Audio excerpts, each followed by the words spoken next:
안녕하세요. 그레이스교에서 진행하는 월요일엔 책을 읽읍시다 시간입니다. 오늘도 여러분들께 책 한 권을 소개시켜 드리기 위해서 나왔는데요. 이제 점점 저도 그렇고 많은 분들이 시간의 여유가 없어지다 보니까 책을 읽을 시간이 많이 줄어드는 것 같습니다. 저부터도 책을 열심히 읽어보려고 노력은 하지만 가끔 가다가는 시간이 정말로 나지 않아서, 혹은 시간이 조금 있는데 그날은 일을 너무 많이 해서 조금 피곤해서 내일 읽어야지 이러다가 시간이 그냥 넘어가는 경우도 굉장히 많은 것 같아요. 적어도 일주일에 여러 권은 읽고 그 중에서 제일 좋은 책 여러분들께 소개시켜 드리려고 열심히 노력을 하고 있는데요. 혹시라도 그게 제대로 안 될 경우도 있으니까 그거는 좀 양해 부탁드리고요. 혹시라도 여러분들께서도 저처럼 책은 읽고 싶지만 책을 읽을 수 있는 시간과 여건이 되지 않는 상황에 놓여 있다면, 오늘 이 리뷰를 통해서 또 여러분들께서 이 책이 나에게 조금 도움이 되겠다, 나에게 힐링이 되겠다라고 생각이 들어지신다면 그 책을 꼭 읽어보시기 바랍니다. 제가 보통 여러분들께 소개시켜 드리는 책들은 밀리의 서재라는 애플리케이션을 통해서 읽게 되는 책들입니다. 이 밀리의 서재는 제가 광고 부탁을 받고 광고를 하는 건 아니지만 굉장히 좋은 전자책 앱이에요. 지금 안드로이드 시장에서는 이 밀리의 서재가 전자책 시장 중에서 1위를 차지하는 앱이라고 합니다. 제가 봐도 밀리의 서재는 굉장히 잘 되어 있는 것 같아요. 이거는 사실은 정액제입니다. 그래서 월 단위로 이렇게 페이를 하셔가지고 거기서 계속해서 책을 빌려볼 수 있는 거예요. 책 한 권을 빌리면 30일을 줍니다. 그 30일 동안에 책을 한 번에 한 권만 빌릴 수 있는 게 아니라 여러 권 빌려서 한꺼번에 여러 권을 같이 읽을 수도 있습니다. 좋은 앱이니까 여러분들께서도 혹시라도 책을 좋아하신다면 밀리의 서재를 한번 다운로드 받아서 사용해 보시기 바랍니다. 제가 적극적으로 추천해드리는 앱 중에 하나입니다. 제가 오늘 같이 함께 리뷰해 드릴 책은요, 바로 이 책입니다. 지금 선택해야 할 것들이라는 책인데요. 이 책은 지금 동안교회에서 담임 목사님으로 섬기고 계시는 김형준 목사님께서 쓰신 책인데요. 이 책은 목회학 상담적으로 접근한 책이에요. 그래서 굉장히 마음을 따뜻하게 하고 마음의 힐링이 되는 여러 가지 내용들이 담겨 있습니다. 단편적으로 담겨 있는데요. 한편의 설교를 보는 것 같기도 하고, 본인의 경험에서 묻어나오는 생각들을 이 책의 성경적인 부분과 잘 조합을 시켜서 우리들에게 얘기를 해주고 있는 것 같습니다. 제가 이 책을 읽으면서 마음이 따뜻해졌어요. 짧은 책이지만 여러분들께 그만큼 시간에 구애받지 않고 읽을 수 있을 거라고 생각을 합니다. 처음에 이 책을 보시면요, 프롤로그, 파트 1, 파트 2로 이루어져 있습니다. 전체적으로는 챕터가 16개의 챕터로 이루어져 있고요. 파트 1에서 8개의 챕터, 파트 2에서 8개의 챕터를 다루고 있습니다. 파트 1의 큰 제목은요, 하나님의 사람답게 살기 위한 선택, 그리고 파트 2의 큰 제목은 하나님의 교회답게 살기 위한 선택, 이렇게 나누어져 있습니다.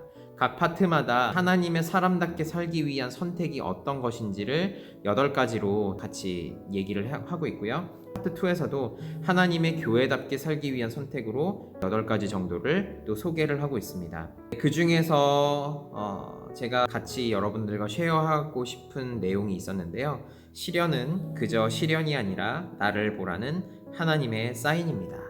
정말 멋진 말 아닙니까? 여러분, 우리가 정말로 시련 가운데 살 수밖에 없는 존재들이잖아요. 시련이 없이 사는 사람은 단 한 명도 없을 거라고 저는 확신을 합니다. 그 가운데서 우리가 시련을 그냥 시련으로 바라보는 것이 아니라 바로 이것이 하나님께서 나를 도와주시기 위한, 하나님께서 나를 위한 계획을 우리에게 보여주시기 위한 하나의 사인이다라고 우리가 생각할 수 있다는 것입니다. 저는 사실은 이 말이 굉장히 많이 위안이 됐어요. 저도 이제 코로나로 인하여진 삶에 적응하느라, 또한 그것 때문에 열심히 일을 하고 있고 또 어떻게 살아야 할지 좀 걱정을 하고 있었는데, 그 걱정과 그런 근심들, 그리고 나에게 찾아온 그 시련들을 나의 힘으로 해결하려고 했었던 것 같더라고요. 하지만 시련은 그저 시련이 아니라 하나님께서 나를 바라봐라, 내가 있지 않니? 라고 얘기하는 신호라는 것을 또 알고는 제가 굉장히 큰 위안을 받았습니다. 이런 내용이 이제 이 책에 좀 담겨 있어요. 그리고 또 어떤 내용이 있냐면요, 세상에 두 종류의 신이 있다고 하는 장면이 있습니다. 세상에는 두 종류의 신이 있습니다. 인간과 소통하기를 원하는 신이 있고 인간과 소통하기를 원하지 않는 신이 있습니다. 인간과 소통하기를 원하지 않는 신은 인간이 노력해서 신의 경지까지 올라가야 만나게 됩니다. 그러나 인간과 소통하기를 원하는 신은 직접 자기를 계시하고 찾아옵니다. 라고 되어 있습니다. 여러분, 이 얘기는 사실은 다른 종교와 기독교를 조금 비교를 해놓은 부분이라고 할 수도 있을 것 같은데요. 다른 종교를 보면은 우리가 그 신을 쫓아가기 위해서 열심히 노력하고 열심히 무엇인가를 해야만 그 신을 만날 수 있게끔 되는 그런 시스템으로 갖추어져 있다면요, 하나님은 우리가 그렇게 하지 못하는 것을 아시고 신이 우리와 함께 하시기 위하여서 우리의 그 모든 것들을 이해시켜 주시기 위하여 이 땅에 내려오셨다는 것이죠. 이렇게 설명하는 종교는 기독교 외에 다른 종교는 없는 것 같습니다.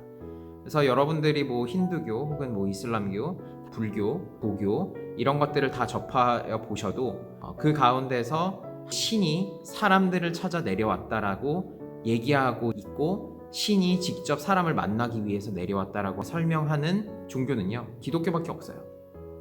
이것을 종교적인 관점으로 봐도 굉장히 놀라운 사실이지만 정말로 우리가 기독교에서 얘기하는 그 하나님이라는 문제가 어떤 분인지 정말로 기독교를 다니면서 그 하나님을 만나기 위해서 간구하고 하나님을 알기 위해서 노력을 하게 되면 충분히 그 경험은 누구나 다 얻게 되는 것 같아요. 제가 뭐 목사라서 이런 말을 드리는 것이 아니라 하나님을 만나고 예수 그리스도를 구주로 영접했었던, 인격적으로 만났었던 모든 사람이 거의 동일하게 그렇게 얘기를 합니다. 물론 그들의 경험은 다 다르죠. 하지만 경험은 다를지라도 우리가 하나님을 만나고 나서의 기쁨은 모든 사람들이 거의 동일하게 이야기를 하고 있습니다. 지난주에 소개를 시켜드렸던 C.S. 루이스의 예기치 못한 기쁨에서도 보셨겠지만 C.S. 루이스가 하나님을 만난 그 시점, 예수 그리스도를 구주로 영접했었던 그 시점에 C.S. 루이스의 마음은요, 기쁨으로 가득 찼었어요. 근데 이거는 C.S. 루이스만의 기쁨이 아니라 우리 모두가 예수님을 만나게 되면 경험하게 되는 일이라는 것입니다. 김영준 목사님께서도 많이 강조를 하고 계시는 것이죠. 여러 가지 각 챕터들마다 우리가 처한 그 상황과 굉장히 비슷한 상황들이 등장을 할 때가 있어요. 여러분들께서도 이 책을 다 읽으실 시간이 없다면 이 책을 구입을 하셔서 챕터별로 읽으셔도 무난할 것 같습니다. 별로 어렵지 않은 내용이고요. 읽으시면 읽으실수록 느끼실 거야.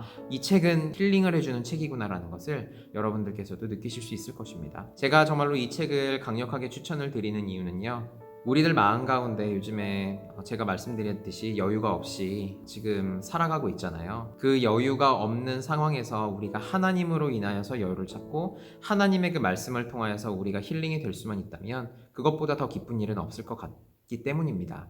그래서 여러분들도 시간이 되실 때 혹시 이 책을 읽으시게 된다면 참 좋을 것 같습니다. 지금 선택해야 할 것들, 김형준 목사님의 책입니다. 제가 오늘 여러분들께 소개시켜드린 내용은 조금밖에 되진 않지만 제가 다시 한번 말씀을 드릴 수 있는 것은 이 책을 통해서 여러분들의 마음이 더 따뜻해지고 여러분들의 삶이 조금 더 활력소가 불어넣어질 수 있는 그런 책이라고 저는 생각이 듭니다. 꼭 시간이 되시면 이 책을 읽어보시면 좋겠습니다. 월요일 그레이스교회에서 진행하는 월요일엔 책을 읽읍시다 시간의 부목사 홍대권이었습니다. 여러분 좋은 하루 되시고요. 좋은 밤 되시기를 바랍니다. 감사합니다.